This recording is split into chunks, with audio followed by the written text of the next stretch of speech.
يا طالبا جنات عدن إنها قد زينت بالروح والريحان.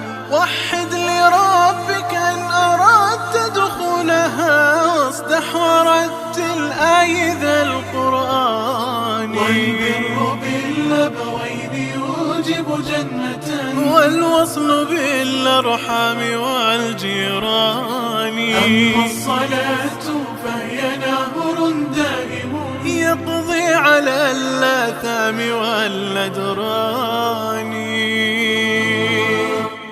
أسبغ وضوءك إن قصدت نعيمها، وابذل لمالك يا أخا الإيمان. واسأل إله الكون أن تحظى بها، ما خاب من يرجو رضا الرحمن. الحمد لله وصلى الله وسلم على رسول الله. مرحبا بكم مع موجبات الجنة، مرحبا بكم أيها المشتاقون لها. وما أجمل الحديث عن الجنة حتى تعرج الأرواح إلى الجنان هناك فتطوف في تلك الأنهار وتلك القصور.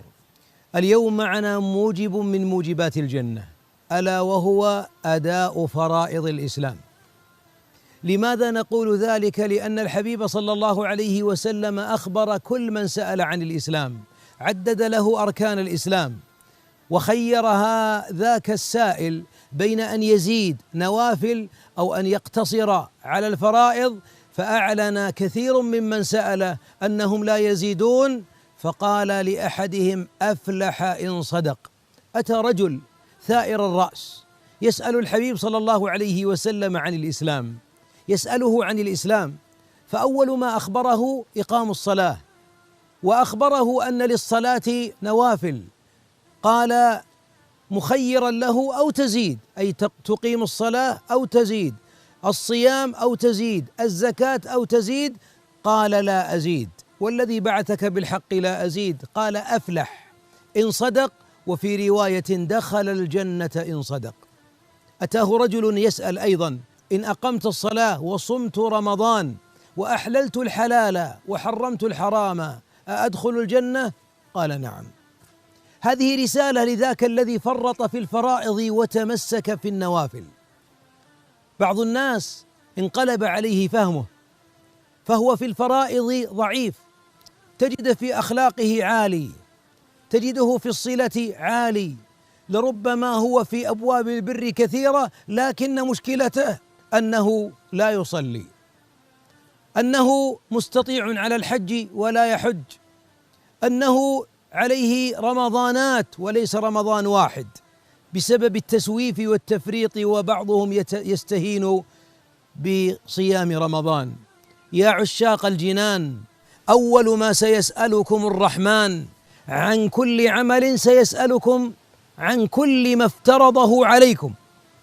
البعض يقول: أنا أتصدق، طيب وزكاة أعوام طويلة، عليك زكاة 10 سنوات، فإذا أراد أن يخرج الزكاة فإذا الشيطان يعده الفقر ويأمره بالفحشاء.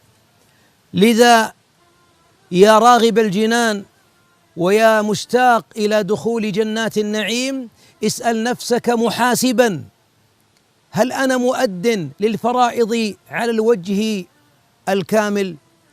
الصحابة الذين سألوا الحبيب عن شرائع الإسلام وفرائضه ما ذكرهم الحبيب ابتداء بالنوافل، إنما ذكرهم بالفرائض، والذي يتمسك بالفرائض سيدعوه التمسك بها إلى أداء النوافل وليس العكس.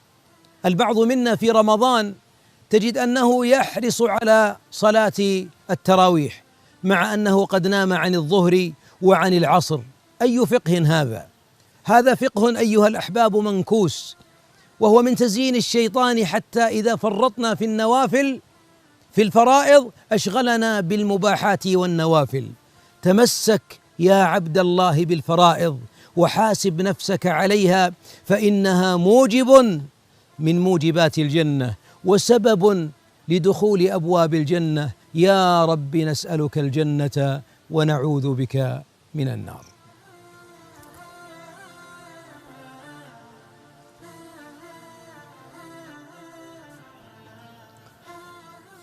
مرحبا بكم من جديد، ولا زلنا مع موجبات الجنة، واليوم مع موجب عجيب. البعض منا يفهمه بفهم خاطئ، والبعض منا من الله عليه أن يعمله كما أراد الشارع. ما هو؟ كفالة اليتيم. اليتيم من؟ ذاك الذي فقد والده وعاشت أمه أرملة تربيه، فيأتي هذا الذي أراد الجنة، بل أراد أن يجاور الحبيب في الجنة، فيأتي فيكفله. والكفالة ليست قسط شهري تودعه في حساب جمعية. الكفالة الكاملة هذه كفالة فيها خير، لكن الصحابة وسلف الأمة رضي الله عنهم كانوا ينظرون إلى الكفالة أنها أن يقوم الكافل بكل ما يحتاجه اليتيم من أمور مادية، ومن أمور معنوية، ومن أمور نفسية وطبية وعلاج، أي أنه كأنه في بيته ابن، سواء كان المكفول في بيتك أو أنك ترعاه في بيت أهله. لماذا أقول ذلك معاشر الأحبة؟ لأن ثمن الكفالة الجنة،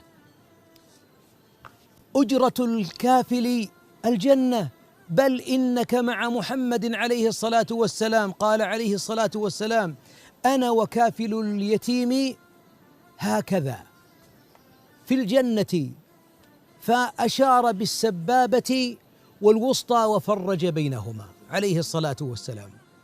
ويقول كافل اليتيم في الحديث الآخر: كافل اليتيم له أو غيره أنا وهو في الجنة كهاتين.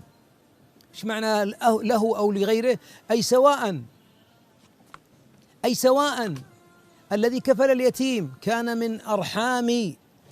من أرحام اليتيم كعمه خاله أو غيره، أي من المسلمين، أن الكافل من عامة الناس فكفلهم رعاهم. وهنيئا للذي يكفل 1 و2 و3 و4.